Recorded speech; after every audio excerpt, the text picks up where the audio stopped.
Living ones?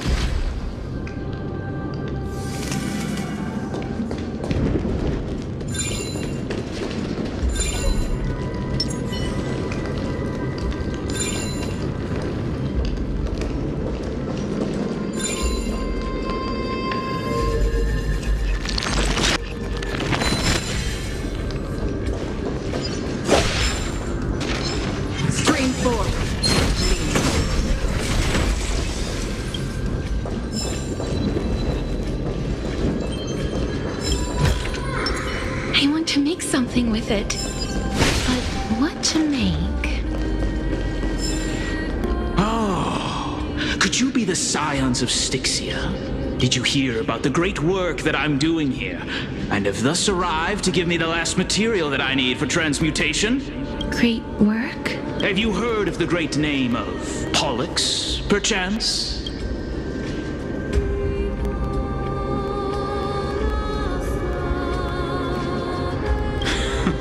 You have? Then that's good. During the age of myth, a time likely before your birth, I was the unsurpassed zenith of alchemy that none could reach. On the shoals of the River of Souls, I shall make Pollux soar again and bring death back to the world. But didn't that dragon already bring death to the world? Oh? Looks like you don't know the whole picture. Well, it's true that the missing girl can grant death to mortals. Pollux, the one who delivered her onto this world, makes it so that humankind cannot die. So, it's just as I feared.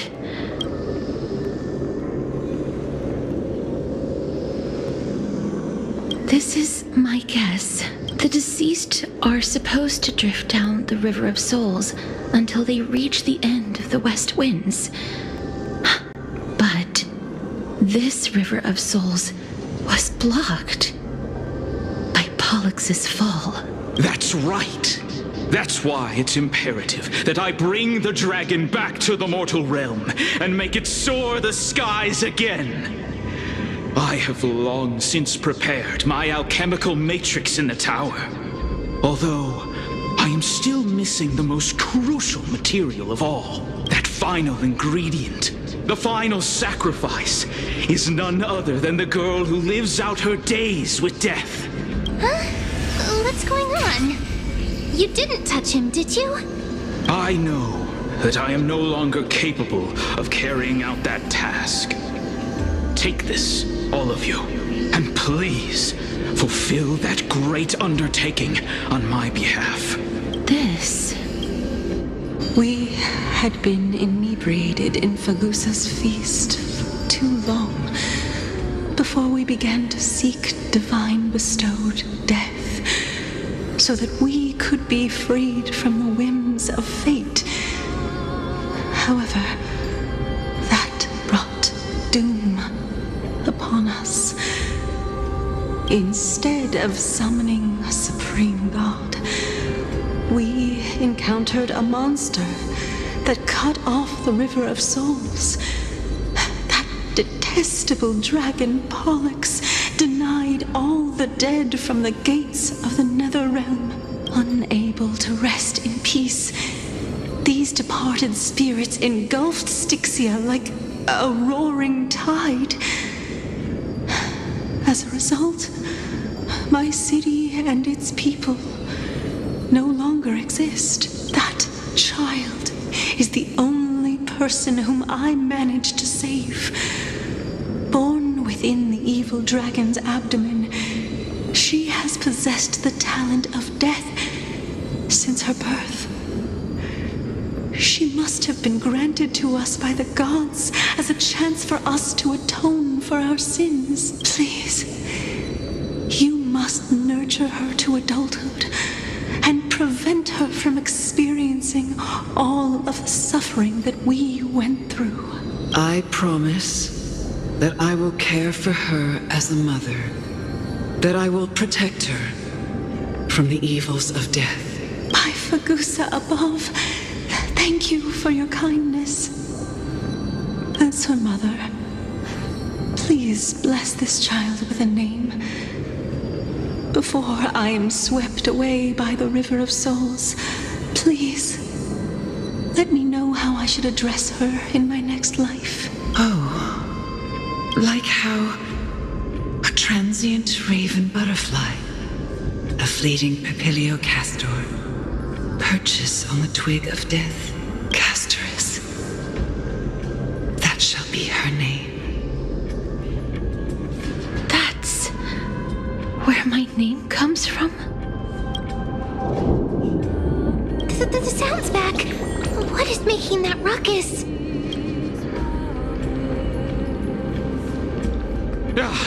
Living ones, don't waste your time bickering. The Netherrealm's wrath is falling upon you. Black Tide creations. When did they... Mister, please fight them with caution. Be careful not to suffer the same fate as those Black Tide creatures!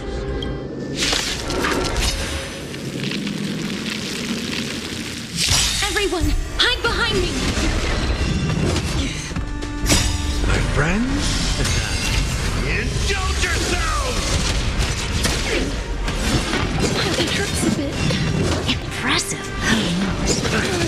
Open sesame. Embrace a new life.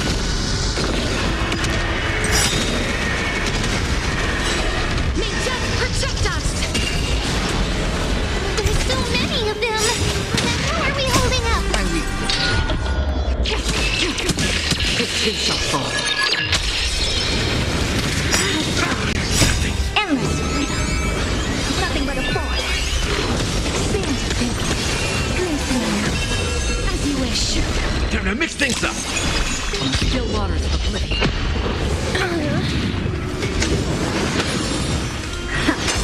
Wilt here. How's this taste? My friends? Indulge yourselves! Destined for oblivion. Earlier. Embrace a new life. I weep for the departed. It too shall fall.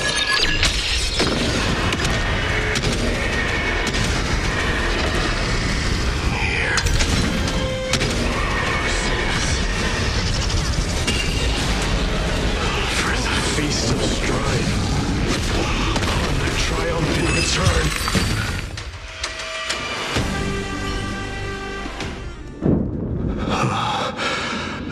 You? Lord Mighty?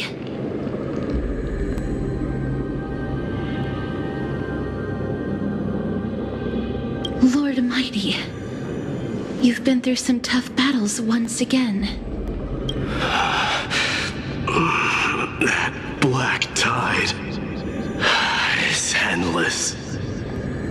My death is only temporary. I will find my path of return and go back to the world of the living and continue my protection. Lord Mighty, I have always wanted to. Why does death reject you? I'm the one resisting it. I must resist the temptation to go with the flow. I'll go against the current and kill my way out of this cursed nether realm. That is my destiny.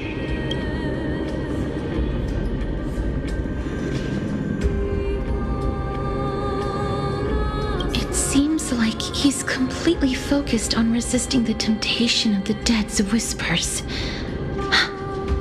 He's working hard every minute to deny death. It seems his battlefield is not limited to the world of the living. Lord Mighty, are you willing to travel with us? We're headed for the Matrix inside that tower to summon Thanatos from their prolonged concealment.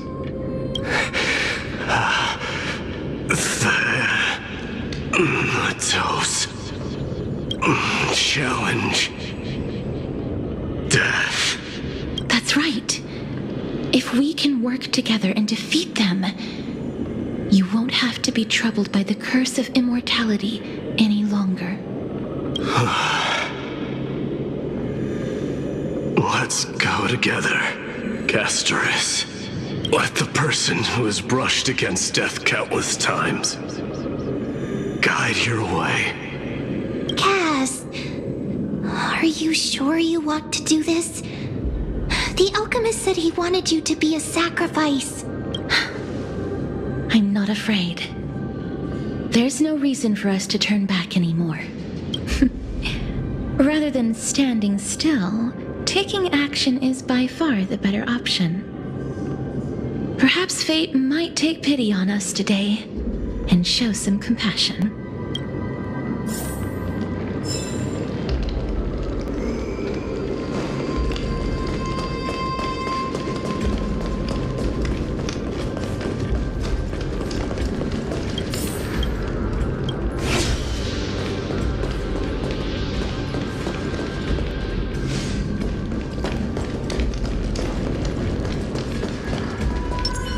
Take a look. This is pure genius in action.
This is going to be difficult.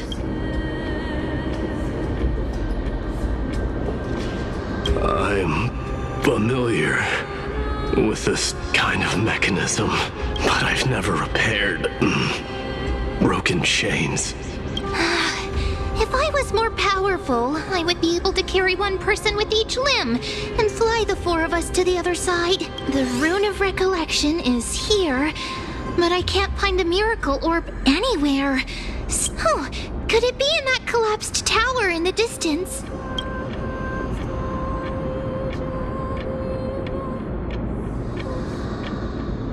That sounds so weird. Forget it. Just leave it to me.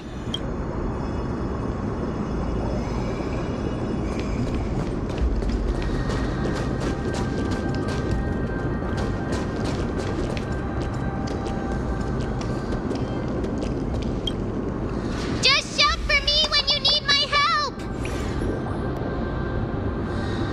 Got it. Just leave it to me.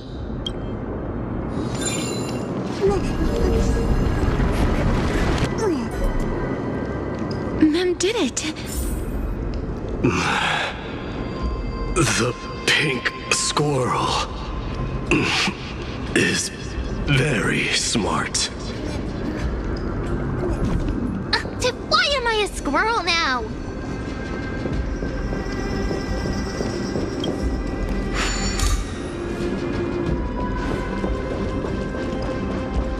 The miracle's range is limited. Please come a little closer.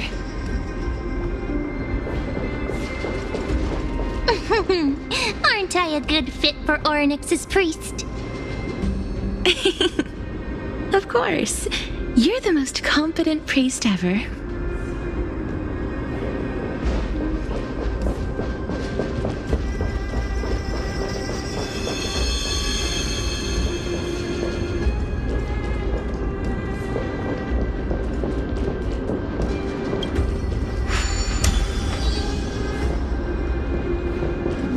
The alchemical matrix should be behind this door.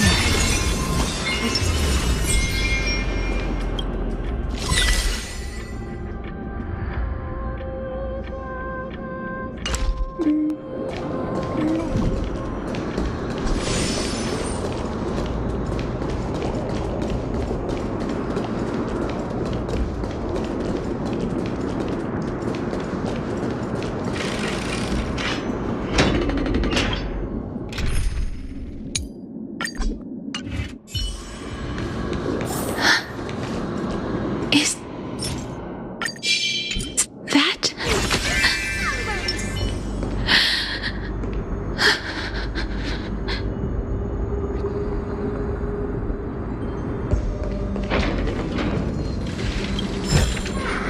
I want to make something with it, but what to make?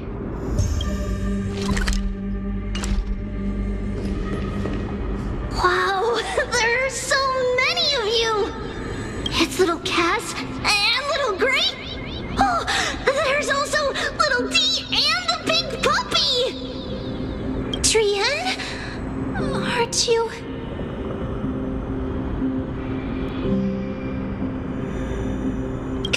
Get what? I'm getting even more confused. This is the first time I've encountered a deceased friend while going upstream in the River of Souls. It really works like this. Just like the other departed spirits we've encountered along the way. I'm also unable to sense the aura of the living on Lady Trian. Yup, you're right. Trian already knows that she'll not be able to return to everyone's side. But Trian believed that little Cass would eventually return to the Netherrealm. So, Trian has been standing here, at this spot closest to the world of the living, and waiting for little Cass. Oh, it must have been very tough for you. But according to what Trian said, we're almost at the entrance of the Netherrealm. Trian promised Trevi and Trinan that when little Cass got here, Trian would get the gift ready and be the first person to run over and welcome you. So, little Cass, don't cry. Please, accept this. We finally finished it. This is what Lady Treby once mentioned. The gift from me that you didn't manage to finish. The holy maiden of Janus. Even when separated by life and death, their thoughts are still connected.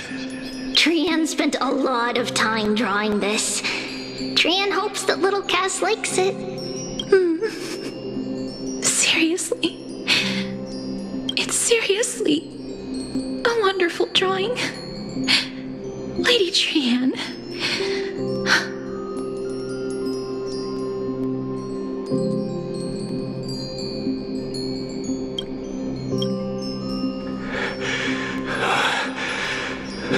This is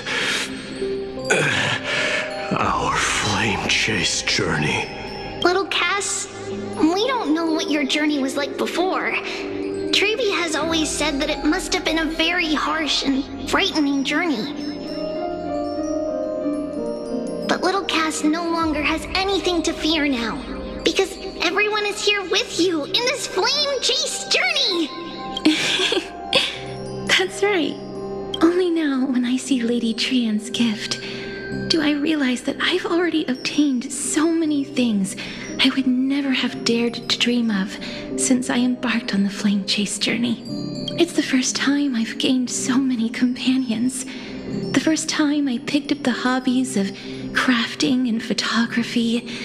The first time I had dinner with someone else. The first time I went to the market to buy the Chimera doll I'd liked for a very long time and hugged it to sleep. The first time I wore a dress personally made by Lady Aglaya.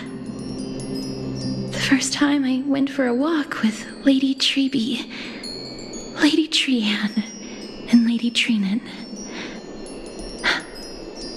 The first time I enjoyed the night breeze and looked up at the stars with Miss Hyacinth. The first time I took care of Dromesis with the Trailblazer. Looking back at all these experiences I never thought were possible, it feels as though the scales of my life had shrunk from centuries and decades down to minutes and seconds. And all of them are so precious. I took countless photos in the past, but they're all black and white landscapes. I don't have a single one with friends. If I had known, I would have taken more pictures.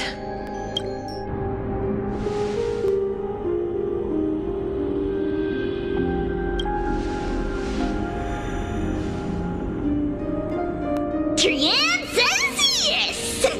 Trian likes little Cass and would love to take a picture with little Cass. Sadly, being departed souls, our images cannot be captured in the world of the living.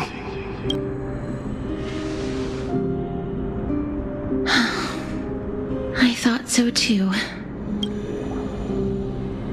What? Are we seriously going to leave any room for regret?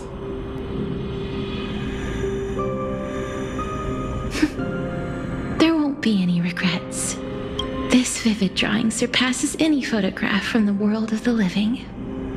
Little Cass smiled. Treby, Trinan, and Trian's wishes finally come true! I remember you once said that fate is not the flowers that bloom at the end of the road, but where people tread beyond the gate. Now, the path that belongs to me is about to reach the end. Thank you for bringing me the final key. Key? Little Cass, why are you talking in riddles all of a sudden? I have a feeling that soon, this gift of yours will become the key to saving Mister's life. Wow, that's amazing! Then keep smiling and carry on bravely! Little Cass, Little Gray, everyone, see you tomorrow!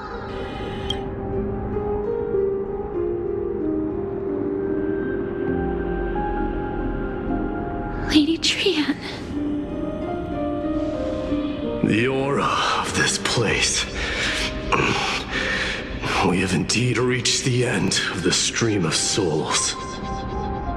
If I go any further, I might lose myself.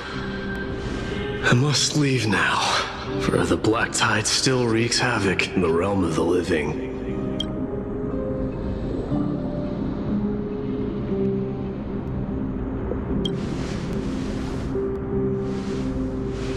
I seek not to enter the door to the nether realm.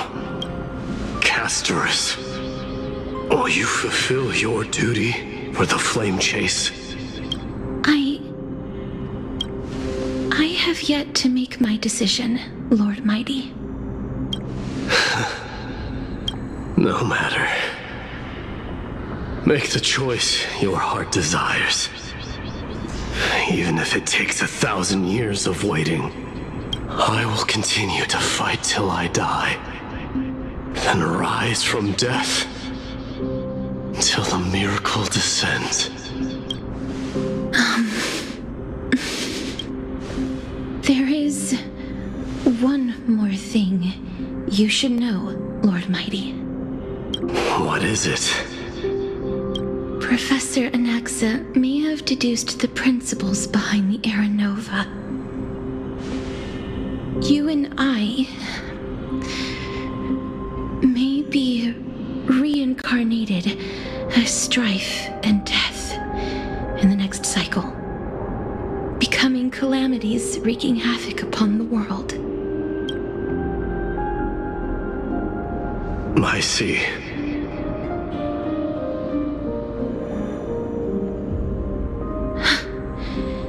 Is that all?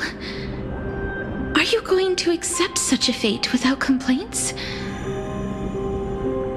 Do you have a strategy to shatter the shackles of our fate? I haven't found it yet. Perhaps I never will. Then, cease wasting your thoughts on futile matters. Control what little you can. And when fate's inescapable grasp comes, resist it with the strength of your mighty will. Thank you, Lord Mighty. I will find the right decision.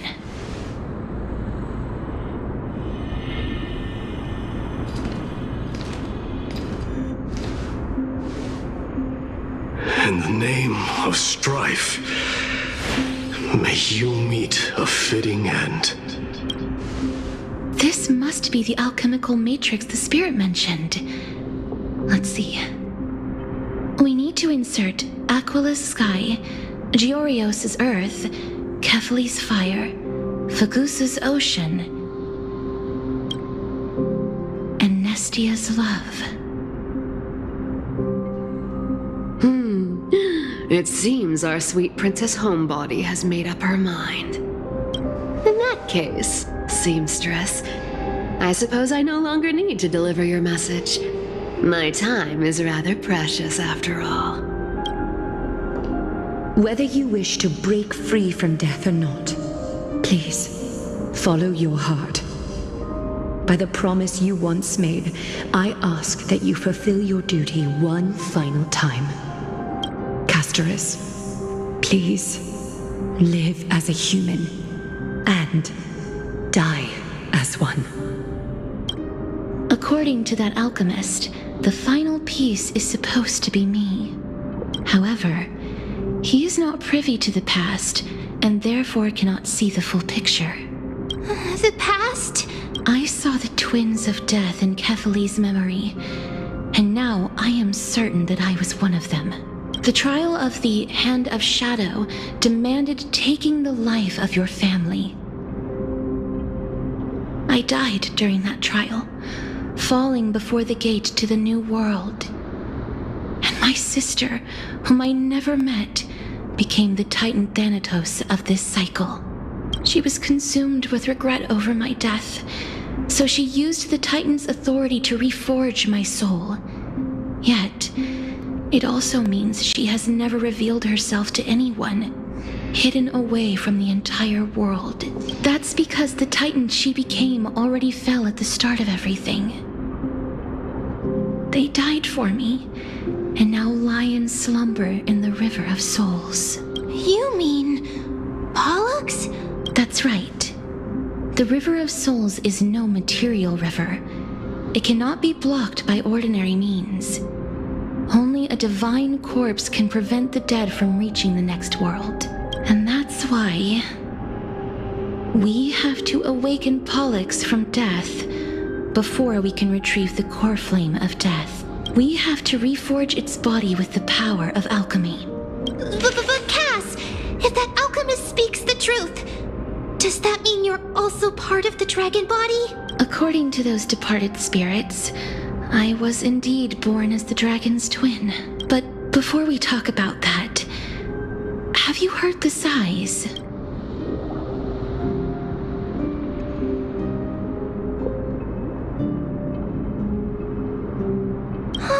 I heard them too. So what are those? I think it's probably the sign of Pollux's wish being fulfilled.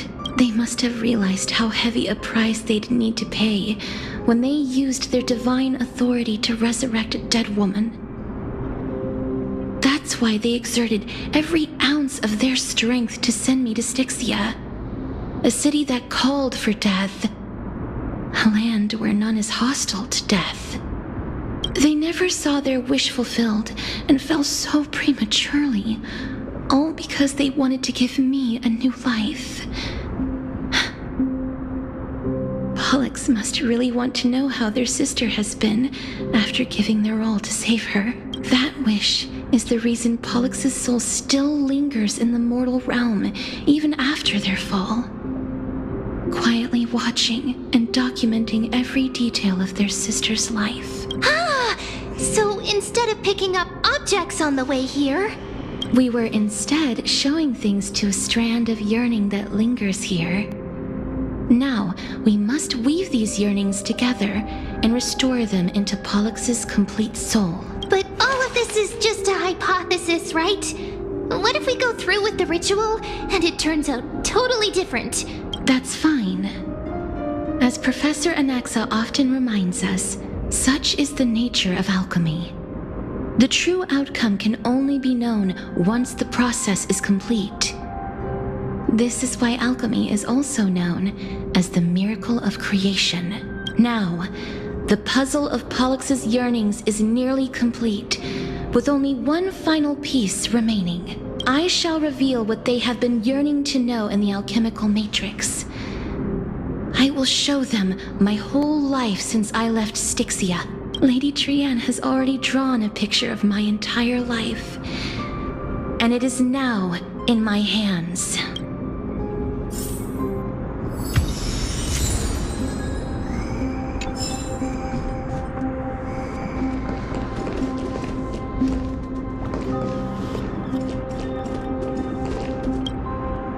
Then, let the ritual begin.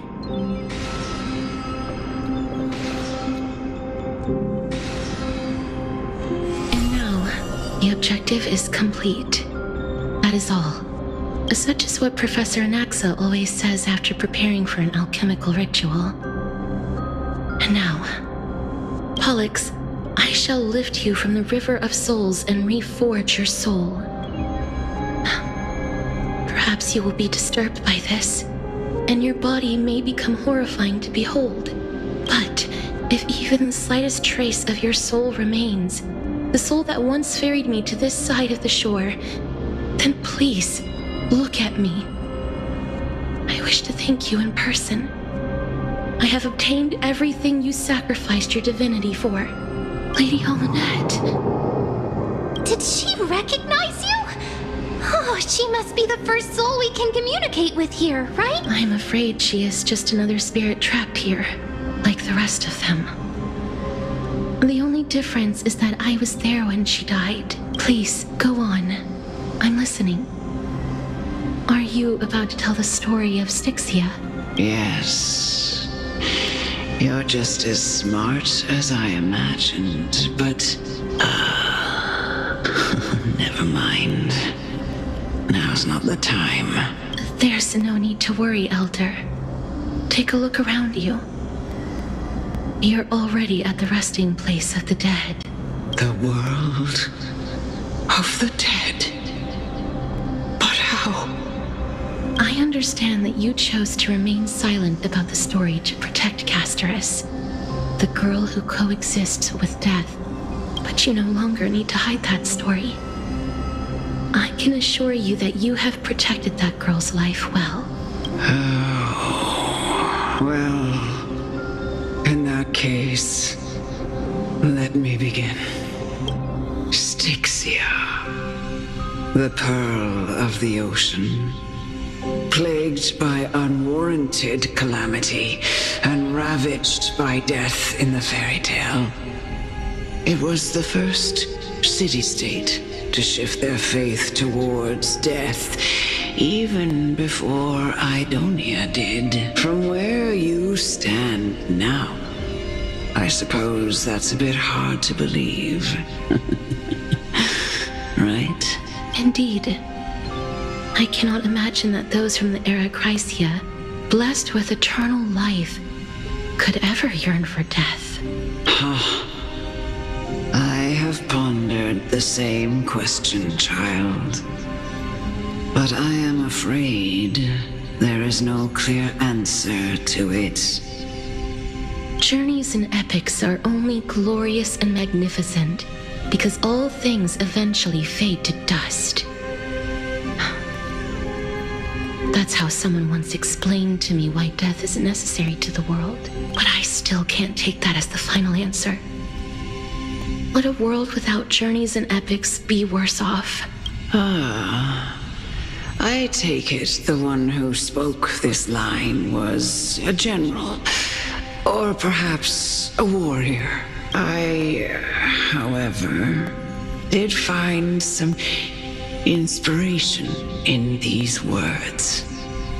Would you like to hear my thoughts, Castorus? Please enlighten me, Lady Amonette. Though I have already made up my mind on how to handle the authority and core flame of death, your words might truly guide me toward the path forward. You and I are neither warriors nor generals. Therefore, journeys and epics cannot truly resonate with us. But what if I reframe it like this? What if love is not a trait bestowed upon mortals by Nestia, but a blessing from death? Love. No one ever invented the word cherish in the era when life was eternal. For all the good things in the world can be revisited endlessly, and every bond formed carried no risk of being severed. The so-called Era Chrysia was an age devoid of both virtue and sin. People did not truly live. They simply existed, going through the motions without passion or purpose, then waiting for something to happen. Perhaps the people of Styxia chose to embrace death not out of fascination with its cruel and fearsome side, but instead became fixated and obsessed with the impulses and desires tied to a finite existence. Therefore, death is not a thing of fear and desperation, but... That's right, Castorus. It is the reason we shed tears when parting ways, and also the original spark that ignited the passion of mortals. If you truly intend to deprive the world of death, then be prepared to witness it return to a state of stagnation. I understand, Lady Amonette. limited lifespan shapes all that we know and love. Not even the Death Titan has the right to take that away from humankind again. Nestia's love was the chrysalis of gold's first blessing, but it most likely wasn't understood by mankind. We only learned to interpret this wonderful gift after Thanatos' arrival. If the world was bereft of death, then the Queen of Styxia wouldn't have played a midwife in delivering me into this world. You wouldn't have welcomed me into Idonia, and Aglaia would never have invited me to join the Flame Chase journey. None of these stories would ever have happened, and I would never have lived, let alone found happiness. Thank you, Mother. I will use all the love I've experienced in this long life to complete the final miracle. My teacher, Anaxagoras, grant me the wisdom of all things. I call upon thee, the stripped dead dragon's corpse.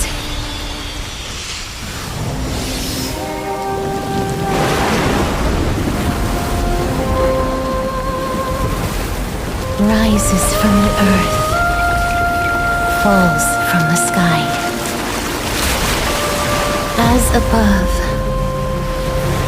so below.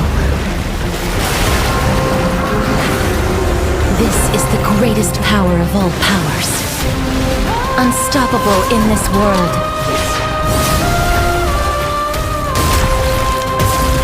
The great work that commands all death. I shall grant you embrace.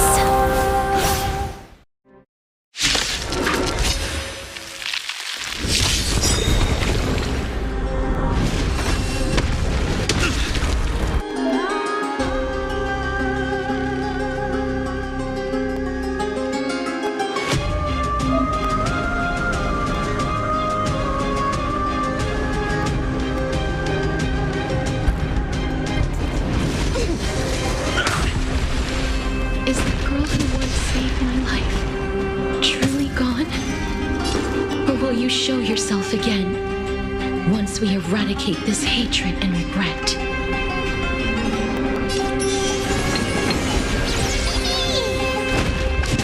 Okay. Is he coming? I feel like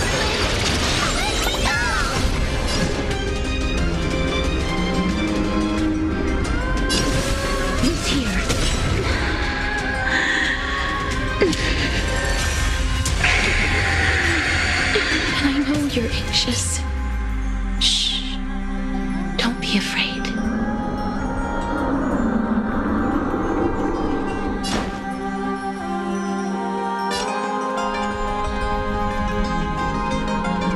How's this taste?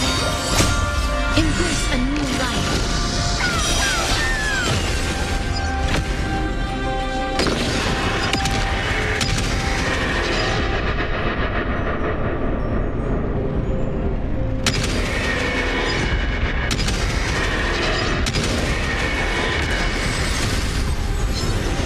There's no more need to weep and grieve.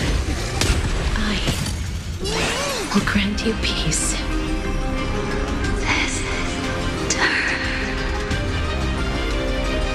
Yes, it's me. I'm back.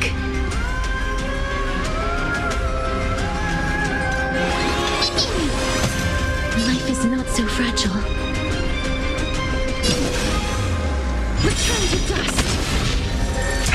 Be careful. They may be moving by instinct, but there is fury welling up within them.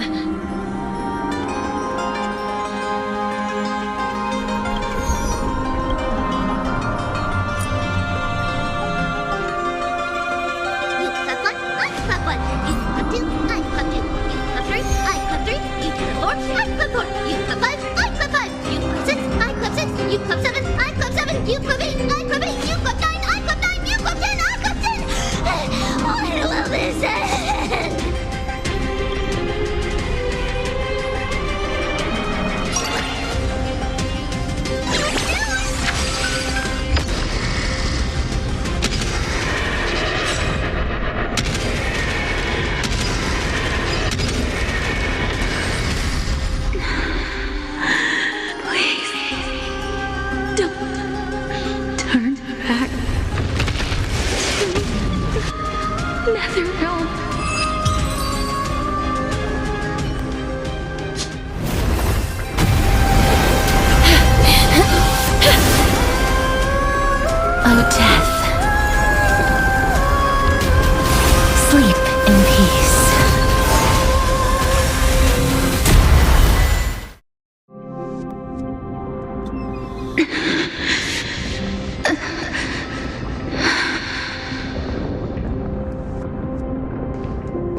to wake you up from ancient death.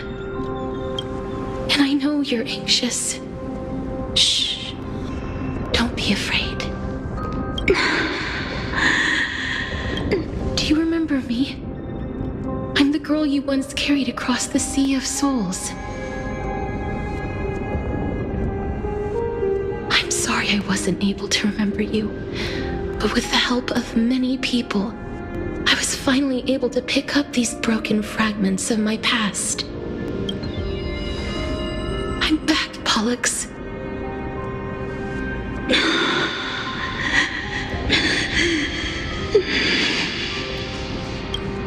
I know this might not be what you wanted, but I have to do this.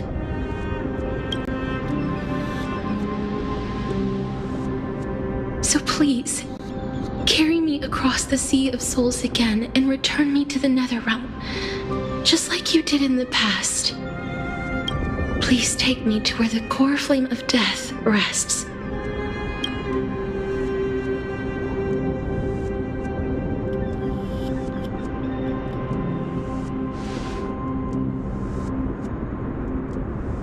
I'll be going now.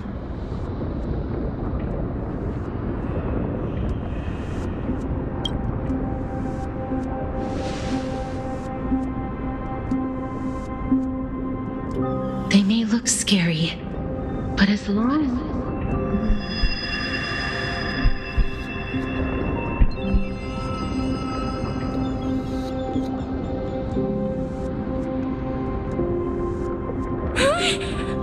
What's wrong?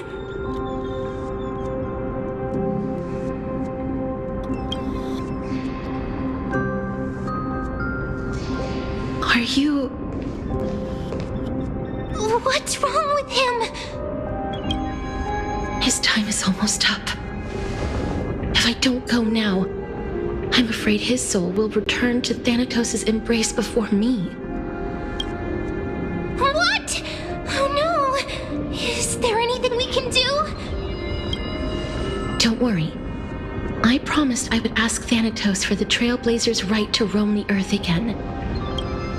Mem, stay here and keep a close watch until I return, all right?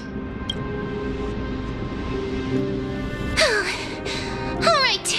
I'm the best at taking care of others. Go on, Cass.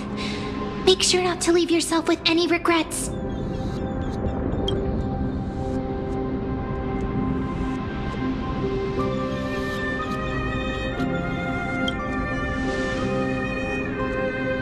That's not funny! It's a deal then.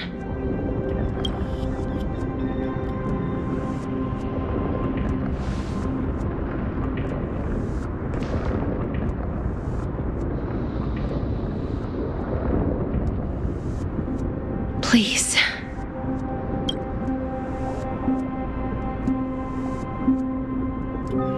Wait for me.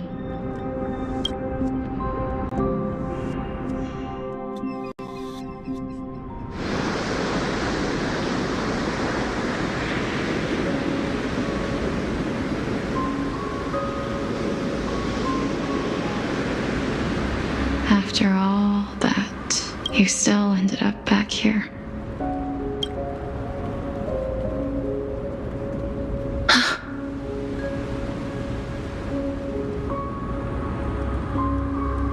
So the legends were true. The Netherrealm really is a sea of flowers. Yes. Just like the flower fields we tended to back then. Is that you, Plixia? Do you remember me? I don't have the memories from that time, but I've seen you before during an experiment. I see. Call me Thanatos, then. It'll be easier. However, since you recognize the name, You must already know everything about Thanatos, right? Yes. I'm here to reforge the order of life and death in Amphorius.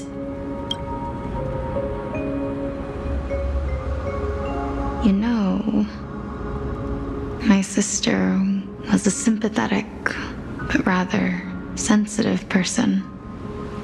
Whenever she didn't want to say what was on her mind, she would avoid eye contact and look off into the distance.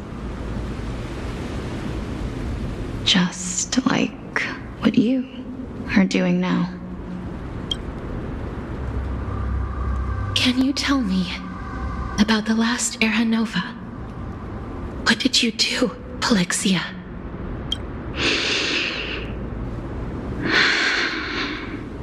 Where should I begin? A long, long time ago, there were a pair of like-minded twins.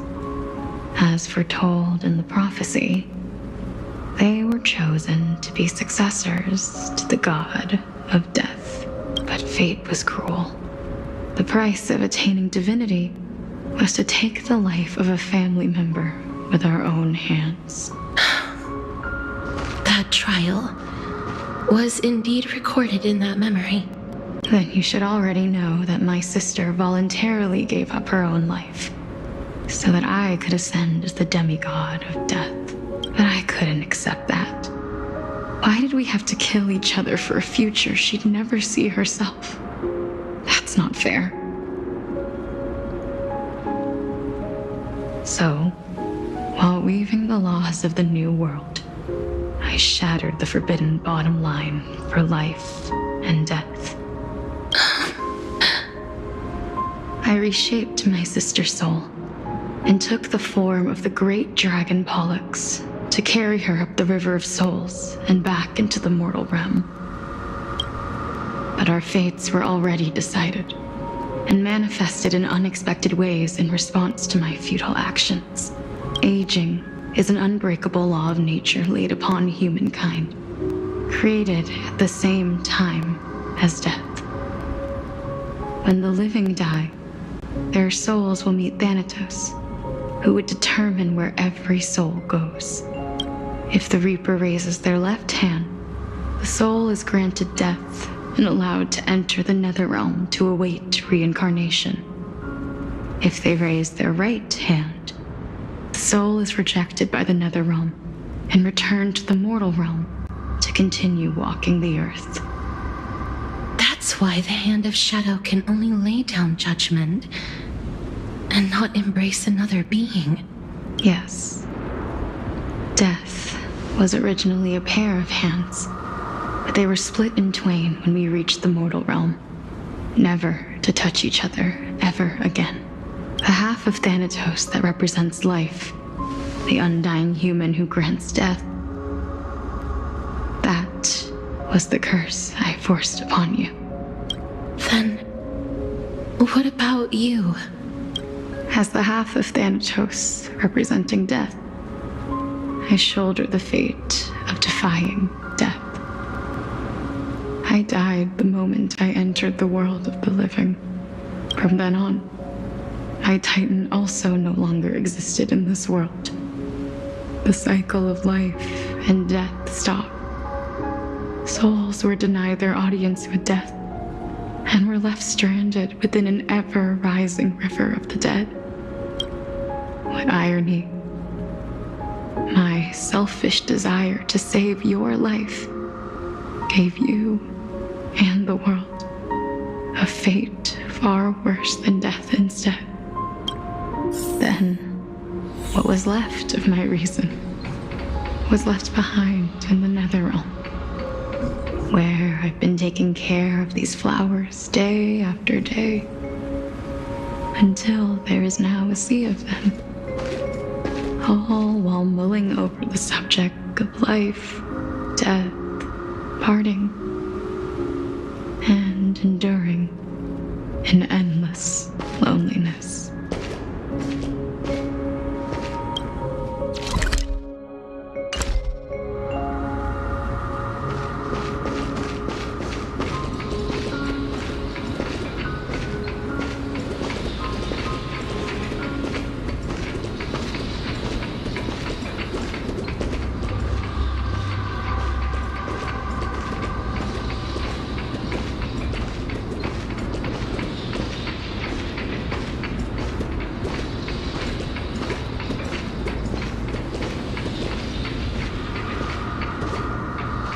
Fate is absurd indeed.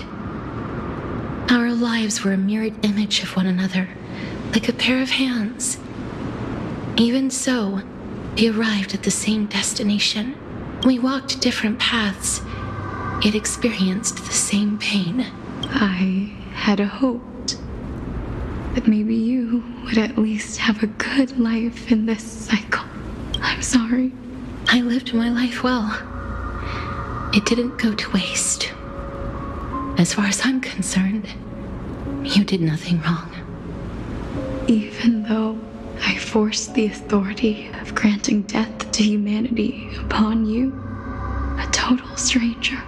Too many responsibilities were forced upon me in the course of this long journey. I was once lost, even upset. But I realized recently that if it weren't for your blessing, I wouldn't have understood the source of these emotions, nor would I have realized my purpose. I wouldn't have made it here to reunite with my missing half. And we wouldn't be discussing our past while sharing the same view of this landscape. I wouldn't have understood the meaning of our existence. The meaning of our existence. This sea of flowers blooms on dead land, because we sowed it with the seeds of our separation and watered it with our tears of loneliness. Yes, the only thing death is allowed to create are flowers that bloom from blood and tears. That's why Thanatos cannot create living beings at will. Nor can the hand of shadow determine a person's remaining days. Because the life and death of mortals should never be dictated by another's will. Are you saying there's no point in Thanatos' existence? No. No single being can bear the scales of life and death on their own. Not even a god. Life and death weigh equally heavy. We both know that now, don't we? You, too, must have had a difficult life. We've taken quite a ridiculous journey together, haven't we? I had a feeling, even back then, that we would meet again one day. Not to embrace one another after a long separation, but to come in search of retribution. Tell me the answer that's already been written, and let us draw this seemingly endless fate to a close. It's been far too long. I've waited here for centuries, watching day after day as desperate spirits are denied by this lonely wasteland. I always hoped I would see you among them, but I was also afraid of seeing you. I didn't know how I could possibly face you again, but more than anything, I was afraid that you might have forgotten all about me. I know. But don't you see, Polixia? I made it back anyway. You don't have to shoulder death's authority on your own anymore. It was always meant to be held in two hands anyway. So, let's give our core flame to him and have him take it back to the mortal realm. Give humanity back their cycle of life and death. Our responsibility as Thanatos was never about picking out favorite souls. We were only meant to watch over life. Let's tend the field together and create a warm sea of flowers for all the souls to come. What do you think, Polixia? Yes, just one last step. You shall wither, and through that, the dead will sprout again from the remains, and be reborn with the dead flame. As foretold by the prophecy, Thanatos' authority is only destined for only one person to wield. As as the Chrysos heir of death, as their demigod, as a titan, our fated moment has arrived once again. Just like before. Yes, just like before. But unlike that time, the ones undergoing the trial this time are prepared. You've made up your mind? Yes, as dictated by fate. But I won't be afraid. As long as you're here with me, complete your trial in this life. Grant me the embrace of death, and light the spark of life ablaze. You've been tempered by life and death. I know you'll be able to give this wasteland its first breath of life, like a raven butterfly, flying swiftly into the netherrealm, perching on the twig of death. I will. After this, I will remain permanently in the Netherrealm. The River of Souls shall return here and rain down from the sky, scattering souls across the earth. The cycle of life and death will flow once again. This sea of flowers you sowed shall bear countless joyous or sorrowful souls, and bloom evermore.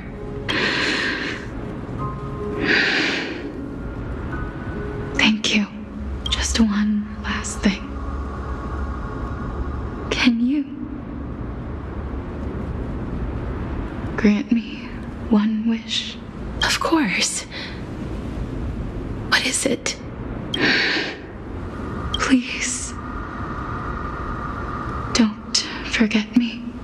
I promise you, when we meet in the next world, even if I have endured another reincarnation, even if we do not know each other's names, I will still hold you tightly in my arms. Just like what I did when we were born. Casterus. Casterus. You're as beautiful as a fleeting butterfly.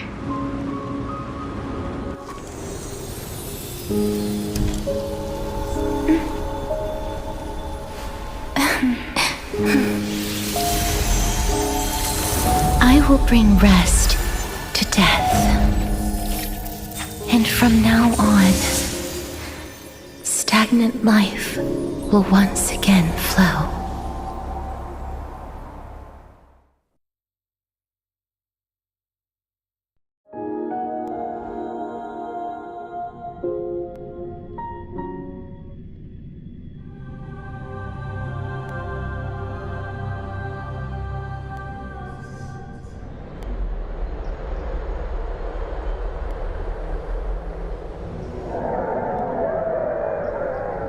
Time flies.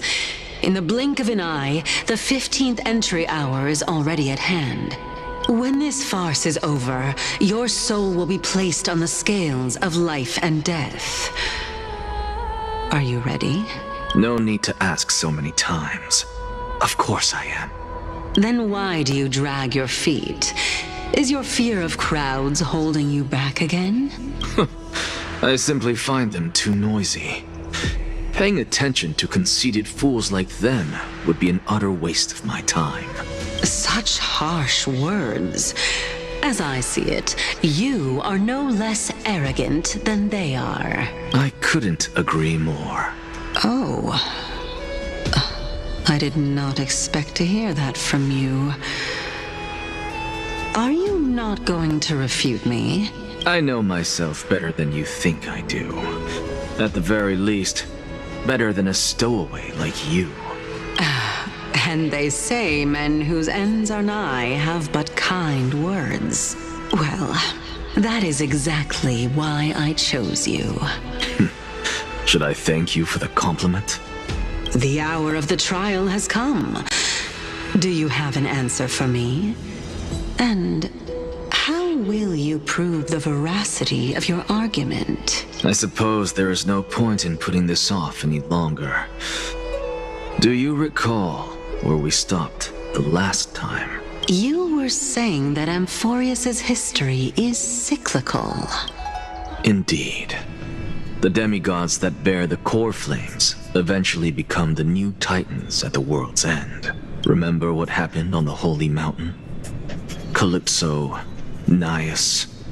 As their destined ends approached, one by one they left this world, leaving only the twins, who are fated to succeed death. Unfortunately, while their journey is consistent with ours, you and Calypso, as well as Nicodor and Naias, act as supporting evidence. I can only come up with a rough sketch for my theory of a cyclical history. For all the pains I took to reach this point, I had already lost hope of ever obtaining definitive proof. After all, the past is in the past. Proving that we are the legacies of heroes of the past is a hopeless endeavor. That is, until I met a girl named Polixia and her sister. If Castorus was truly sent from the past to the present for the Titan's self-serving reasons, then having lived through 2 cycles, and with Styxia as the pivot, she will no doubt be the link to connect all of this together. If the Twins of Death can bridge 2 cycles to reunite at the shores of the Sea of Souls, then my hypothesis will no longer be just a hypothesis. And you too will get the answer to your question. Well, that is all well and good, but how can you be so sure? If there is even the slightest error in your hypothesis, the girl will be shattered. It matters not. The most important quality a scholar must possess is foolhardiness. If you are overly cautious, then you'll never have the gumption to make the first step, and change will never come. Besides, I, Anaxagoras, am destined to overturn this farcical world. Come, let us go and teach those pathetic worms one final lesson.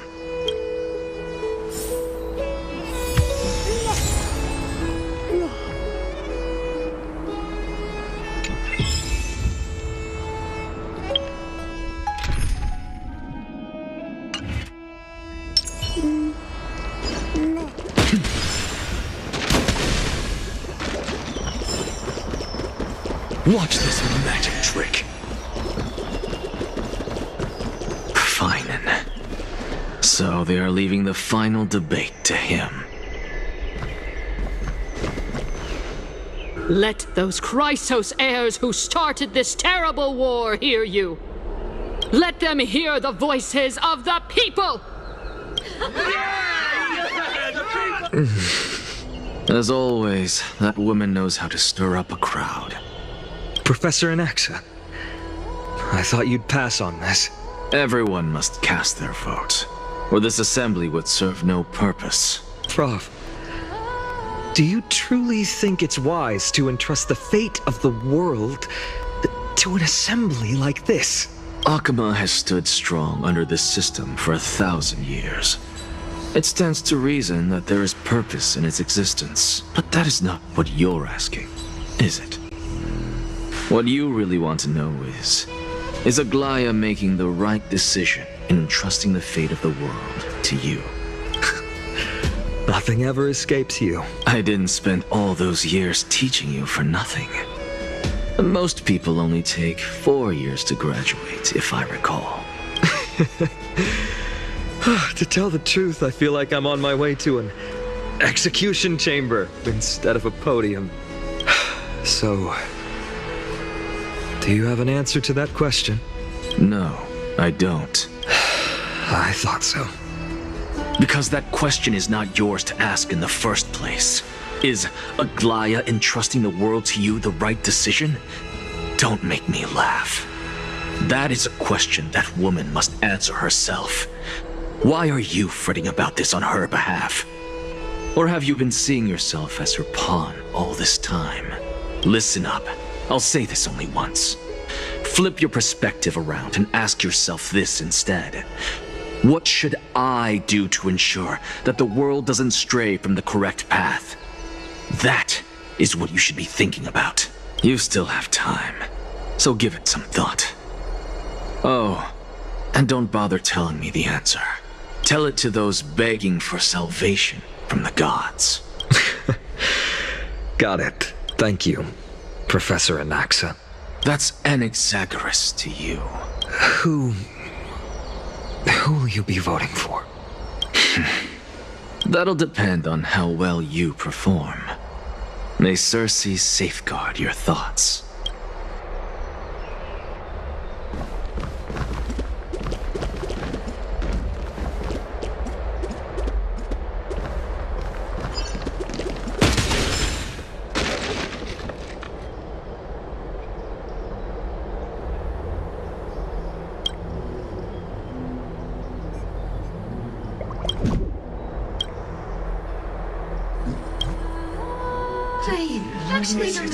Elders and citizens, silence, if you please.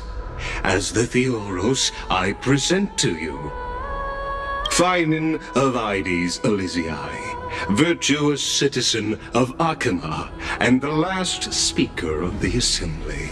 Much obliged, Lord Lycus. I remember him. He's the penniless lad working for Aglaya. Where's Lady Goldweaver? Why is she sending this guy to give the last speech?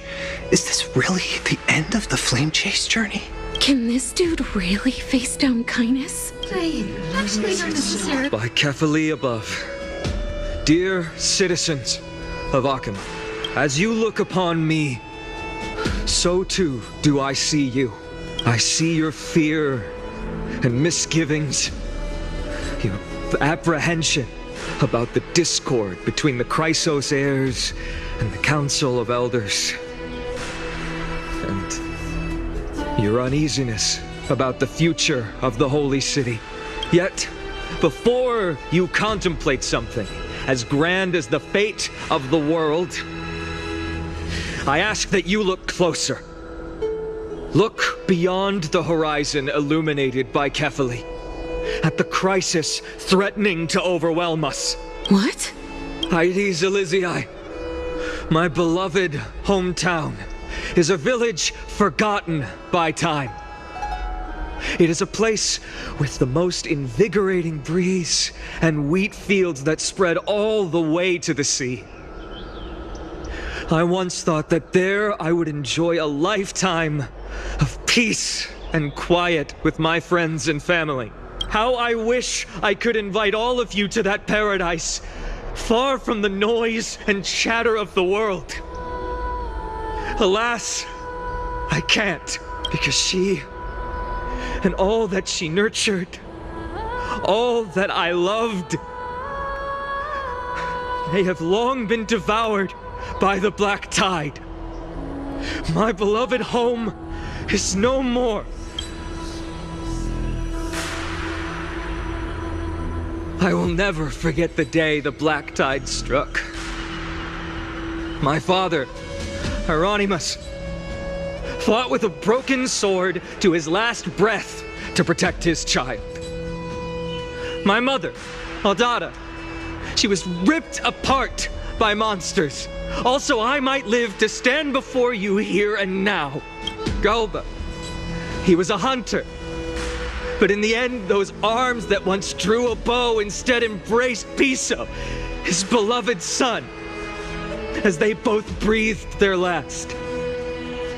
Pythias, the teacher, risked her life to save her students, but a burning beam fell on her, crushing her. And what of Livia, her daughter? Did she make it out alive? No, she didn't. Livia, Piso, and so many other children, my childhood friends, they were all swallowed by the black tide and turned into monsters. They kept saying the same thing over and over. Even up until the final moment, I finally steeled my heart and granted them eternal peace with my sword. Why, Phinin? Aren't we the best of friends?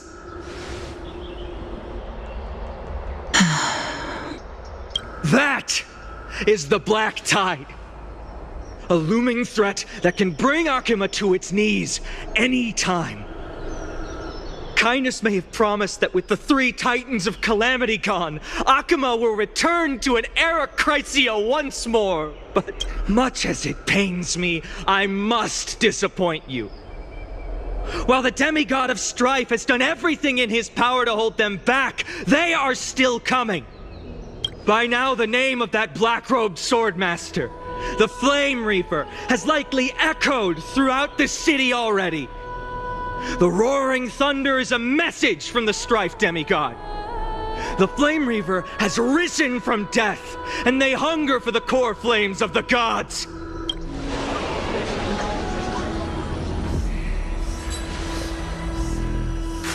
Lies!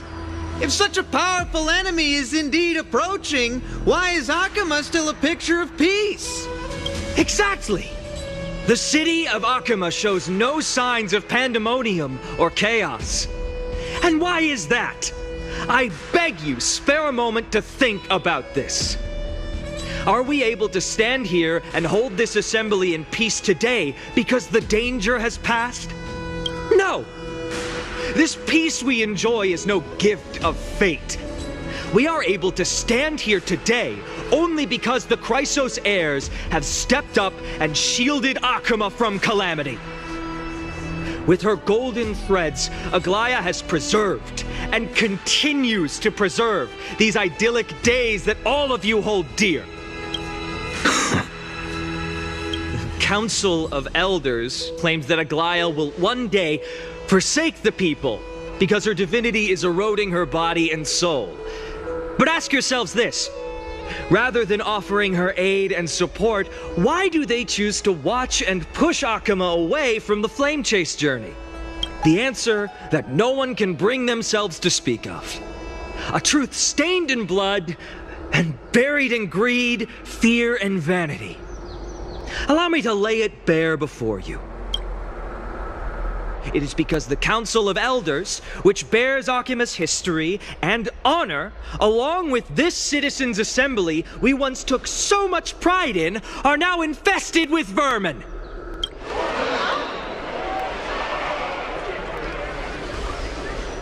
You insolent whelp! How dare you! It is true that Aglaya has reached her limit. Why? Because she has been working tirelessly to weave the defenses of our holy city against the encroaching evil. All while these vermin are making up baseless accusations about her and scheming in the shadows. Not once has she ever failed Akuma. Yet these vermin attempt to tear her apart, tarnishing her name with unfounded allegations. She may have been blessed by divinity, but hasn't her heart always stayed true to humanity? They attempt to mislead you and reduce this assembly to a crude standoff between gods and humans, but citizens of Akuma. Once more, I implore you to open your eyes and look at those around you. Examine them closely. Beneath all that finery, do you see the good heart of a human or the poisonous glands of a pest? Make your judgment, then turn your gaze to the demigods whom so many of you regard as cold and merciless. Do you not see the light of humanity in them? And those who wear the mask of humanity yet utter only hurtful, slanderous words. Can you not see that their souls have been corrupted by power?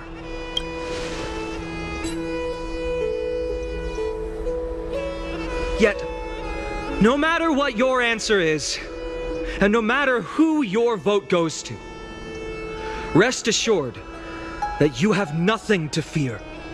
For Aglaya, Tribios, and I will remain your faithful guardians and pledge our lives to upholding your decision.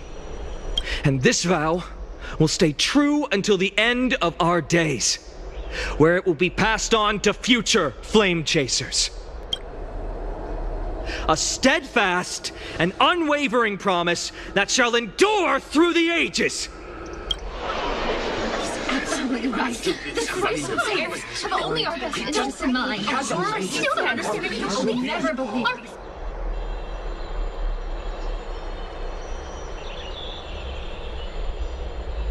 At the present time, on the scales of Talentum, those who call for the continuation of the Flame Chase journey, and those who demand its suspension. Each faction holds an equal share of votes, resulting in a perfect balance. As expected, this is the moment when the Flame Chase journey is the closest to its end. And now, it's your turn to vote, Lord Anaxagoras. Is there anyone else who hasn't voted? No, you're the last.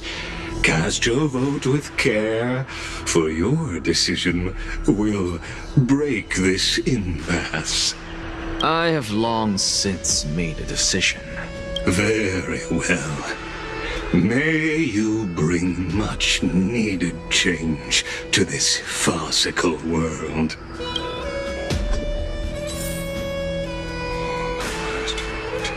Vote for kindness! Who will he vote for?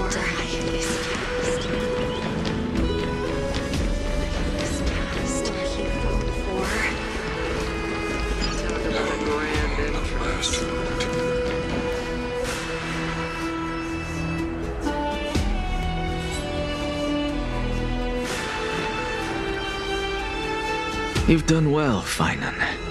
Given the circumstances, delivering a rousing speech to stir up emotions was a prudent move. Thank you all for your patience. On behalf of the 7 sages of the Grove of Epiphany and the scholars of Amphorius, I, Anaxagoras, am ready to cast my vote. But before that, in the interest of fairness, Lady Goldweaver, I pose a question to you before all who are gathered here. Will you, as Finan has promised, stand by the decision made in the Assembly, regardless of outcome? In the interest of fairness, I make no promises, lest it should influence your decision. Very well. I thank you for your honesty.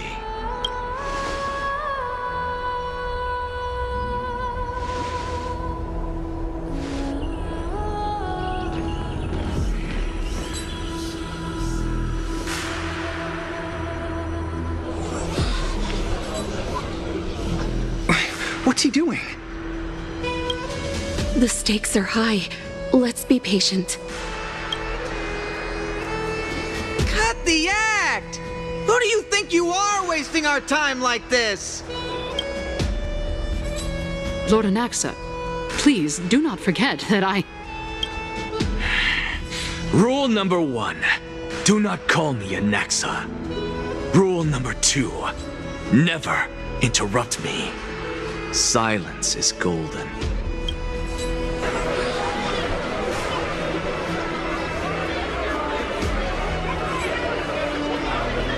Just vote already. What are you waiting for? Your vote. Cast your vote. Cast your vote.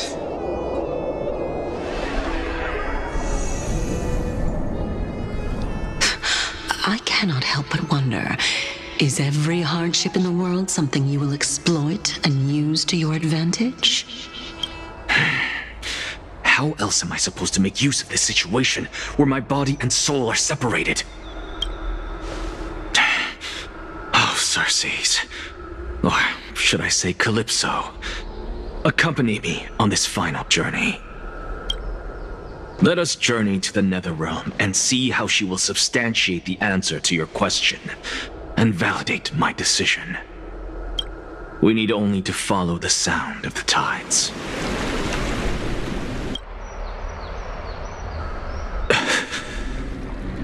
You are... Well done, child. Just as I foresaw. You have achieved great things. Teacher. What a twist of fate. A blasphemer raised in the doctrines of the Venerationists. It's like a foal kicking its mother in the belly after taking all her milk. I respect you immensely, sir. But you cherish the truth even more. So, child, do not be troubled by the criticisms I have borne. Do not let those voices hinder you as you forge ahead. As the sage of the Venerationists, I am duty-bound to oppose you. But, as your friend and mentor, Anaxagoras, I say, go forth, for the truth is already in your hands. I will keep that in mind. Go now, child. Your lonely pursuit is about to welcome a new chapter. And when you reach the end of this journey, may we meet again with the truth before us. You have my word, sir. May Circes safeguard your thoughts. May Circes safeguard your thoughts. You are right, Empedocles. My lonely pursuit is about to welcome a new chapter. I must be on my way now. May we meet again with the truth before us, Empedocles. What are you waiting for? Just cast your vote. Silence! Silence, everyone! Behold, Circes, here at the center of the world, I shall write the final step of my proof. For this place is but one step away from the truth.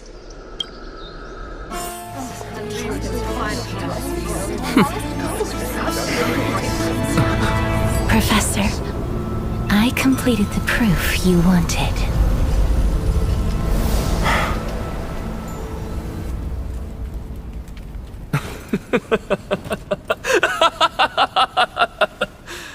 Thank you, Castorus.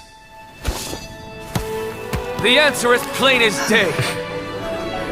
My vote goes to the Flame Chase Journey and nothing else! Elder Kindness, I have deciphered the truth of this world!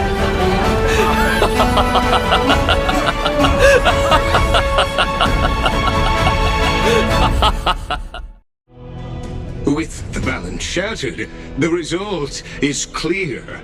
By carefully enter Lenten above, as the Theoros I have observed.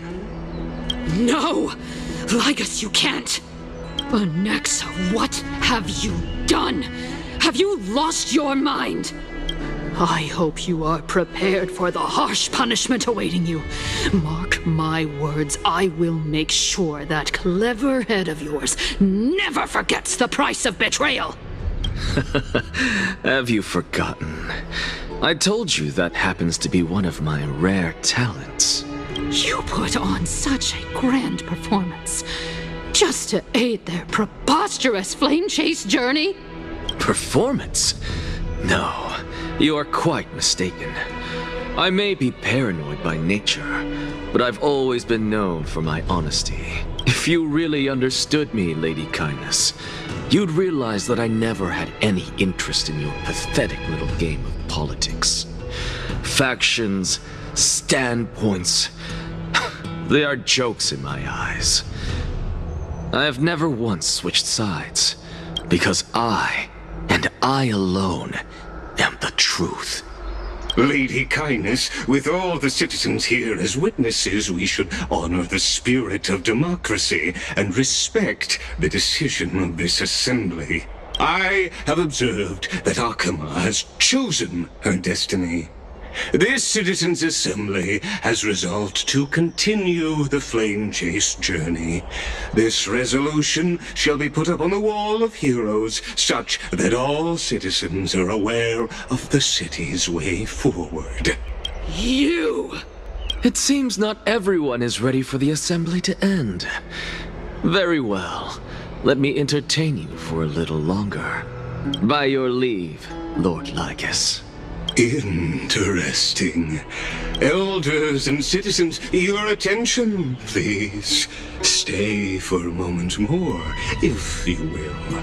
Anaxagoras of the Grove of Epiphany has an announcement for the Assembly. What is this performer up to?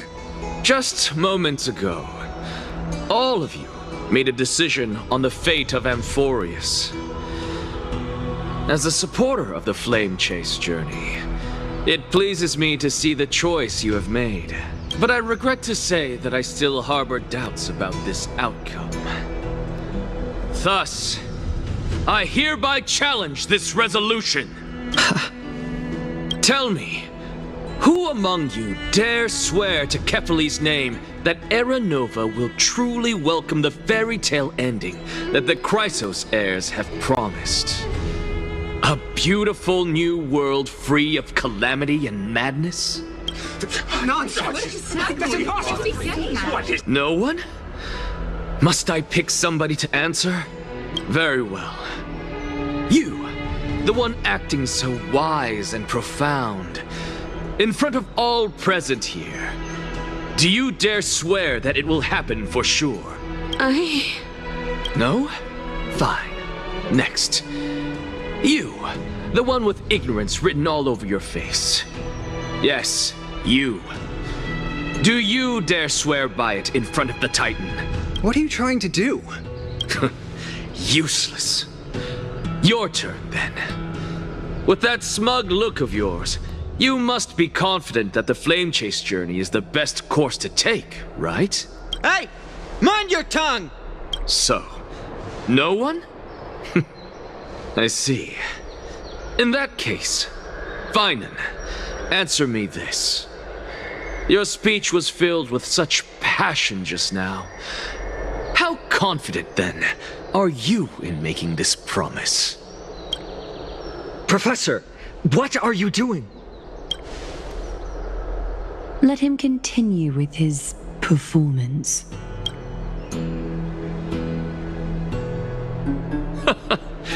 Will you look at that? Even Finan and Aglaya lack the courage to make such a promise.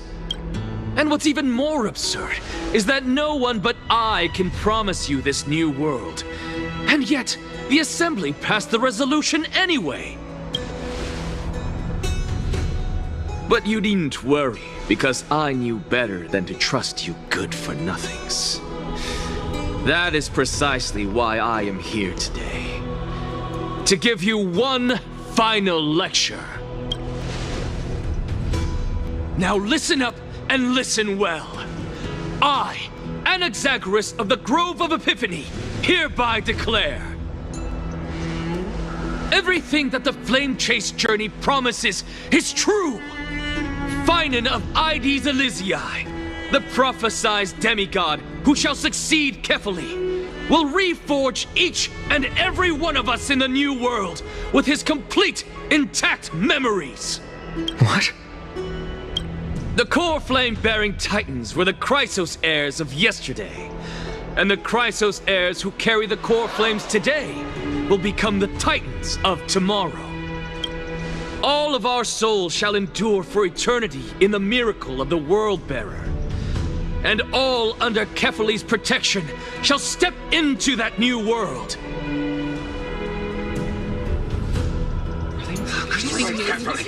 This is pure blasphemy! It's impossible! What do you accomplish here? What? Are you saying that we must bow down to you and worship you even in our next lives? Enough, you blasphemous imbecile! How dare you try to deceive us with all these lies and falsehoods? How can you prove? I told you, don't interrupt me. But since you've asked, I shall be kind and indulge you. My statements are based on my experiments on the divine body of Kephale themselves. You heard me correctly, everyone. With the tacit approval of kindness and the Council of Elders, I fused my soul with a god through alchemy and learned the truth behind Era Nova. What is he talking about? Isn't that pure blasphemy? I, the vile, wretched blasphemer, deserve nothing less than death for my sins. And the Council of Elders, which granted me consent and aided in committing this atrocity, should face punishment alongside me. By the gods, even kindness has betrayed Akuma. The catalyst. We're carefully above.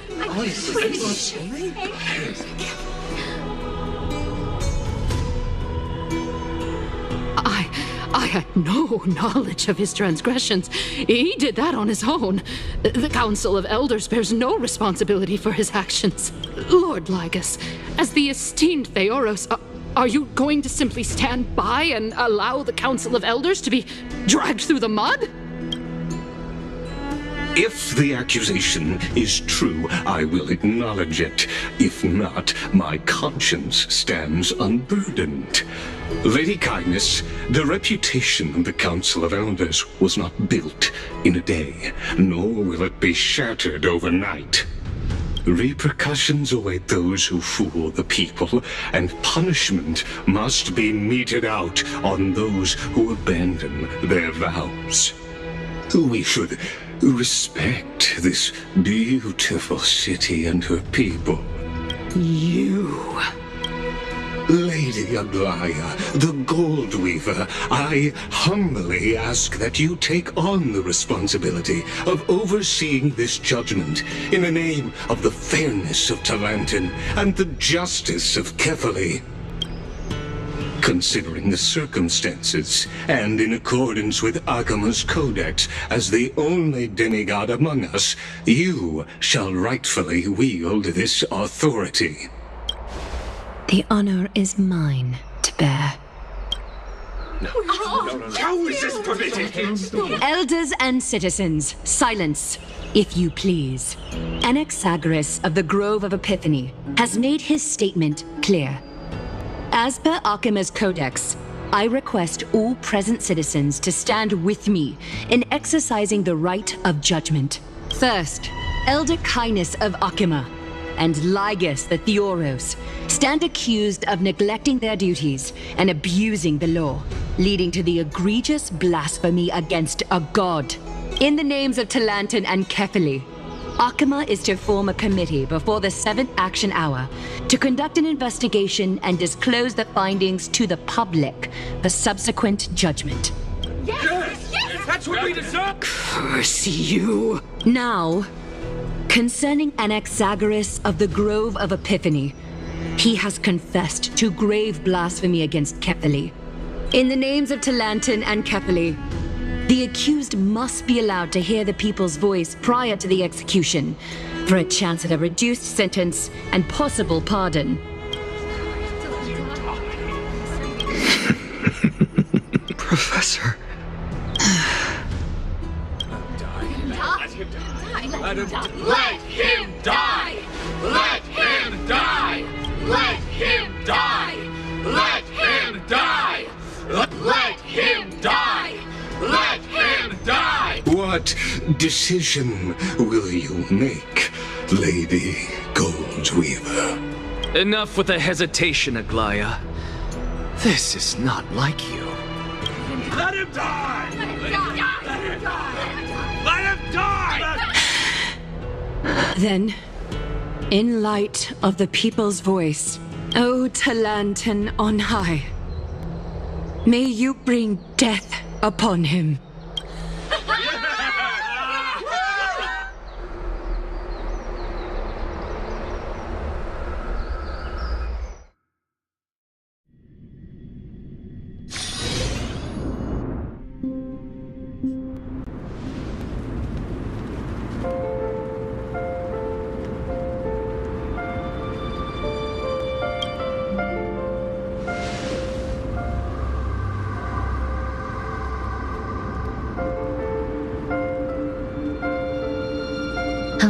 need to reintroduce myself. I bore the name of Castris while walking among the mortals. And now, I stand as the demigod of death, the living side of Thanatos. Welcome to my realm, where the west wind ends.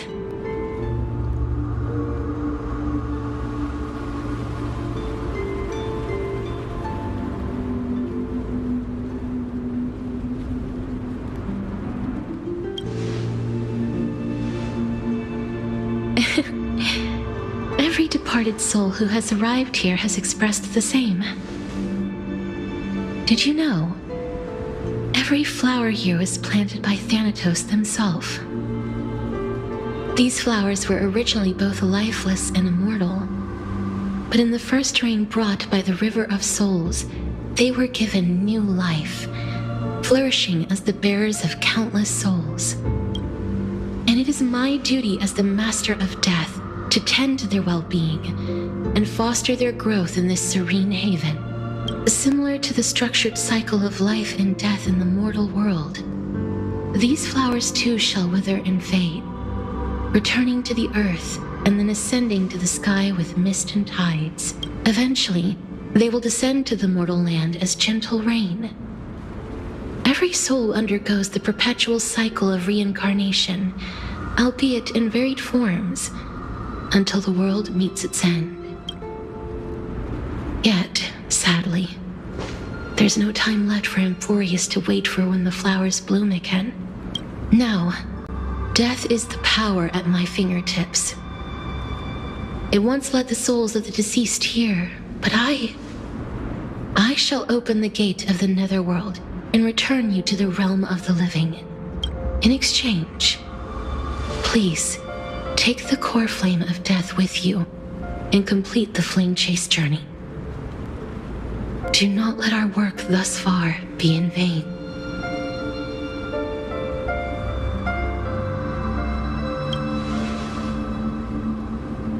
Thank you.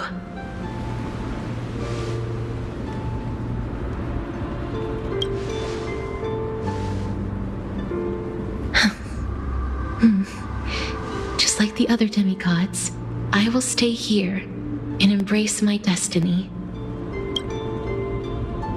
That being said, it is not easy to guide a lost soul back to the mortal realm. The whispers of death are sweet and alluring. If your determination wavers, you will succumb and be forever ensnared by the netherworld's grasp. Please consider this a one-time exception. I will do everything in my power for the flame chase journey, and for your life, the only life I can save.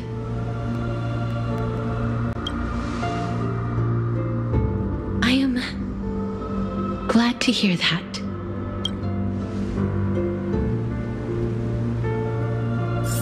Over here!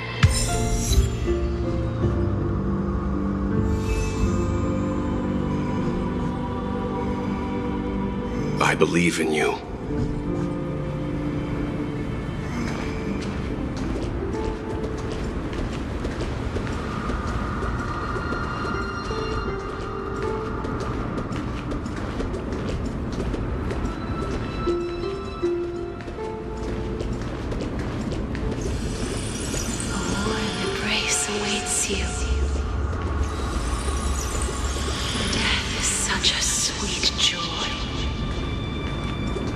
Lift your chin up high and step forward with us toward tomorrow! That's right. Keep your eyes on the dawn. Onward. Show me your courage.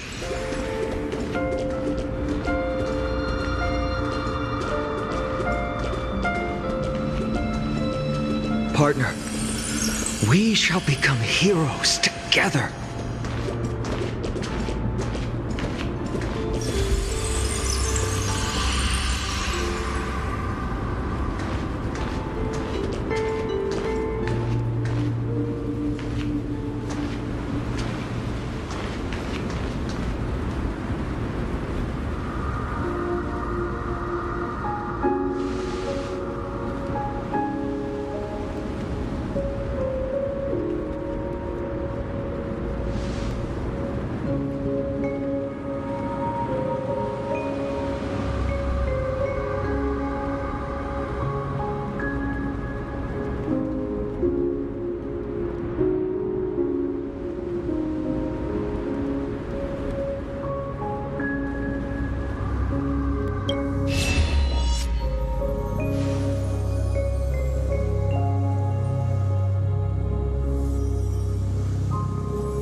this is proof that you once lived. Your soul, your memories, the years you've journeyed through, and the path they revealed, leading you back home. So, continue onward. Do not stop moving forward, and do not let her sacrifice and the support of all who have stood by you be in vain. Over here, friend! Take my hand. Let's go home.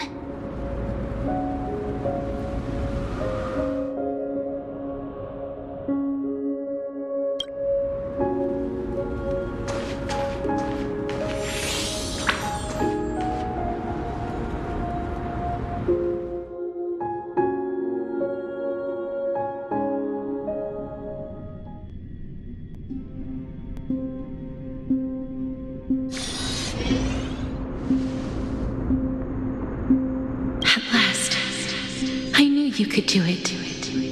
Your soul is still perfectly whole, as if some kind of force is trying its best to keep it together. Is it Orynyx's final blessing?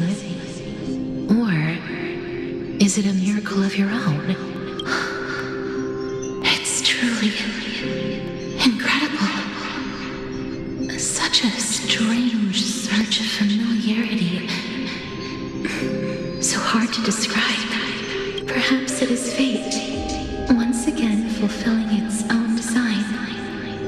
Or perhaps it is the laws from beyond the sky, so familiar to you, that intertwined our fates long ago. It seems that this is a riddle which cannot be solved anytime soon. The sensation of becoming a demigod is truly wondrous. It's as if the river of souls is winding its way through the depths of my spirit, transforming with each breath into a fine rain that nourishes the world. Do you recall that prophecy? At the end of the sea of flowers, the souls of the living shall warm thy fingertips, and after an embrace, there shall be eternal separation. I promised you that I would do everything in my power to give it another meaning. Now, as I stand as a demigod and destiny draws to a close, I can finally end it in a way that is as beautiful as it deserves. The wish I once sought but could never grasp is now within reach.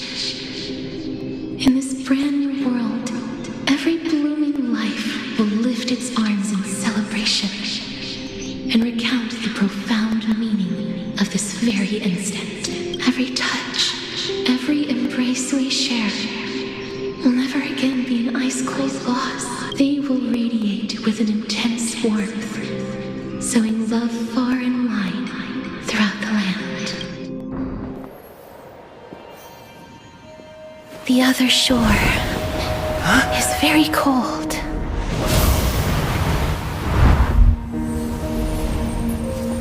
May I borrow your warmth one last time?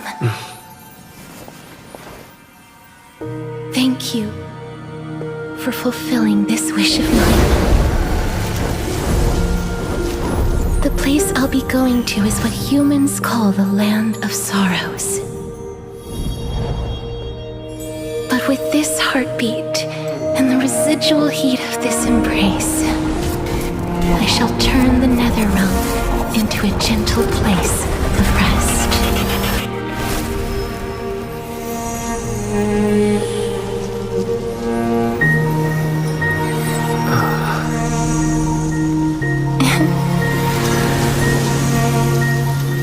This embrace may be brief, but it's the proof that I once lived. Farewell, then. May we reunite in the new world.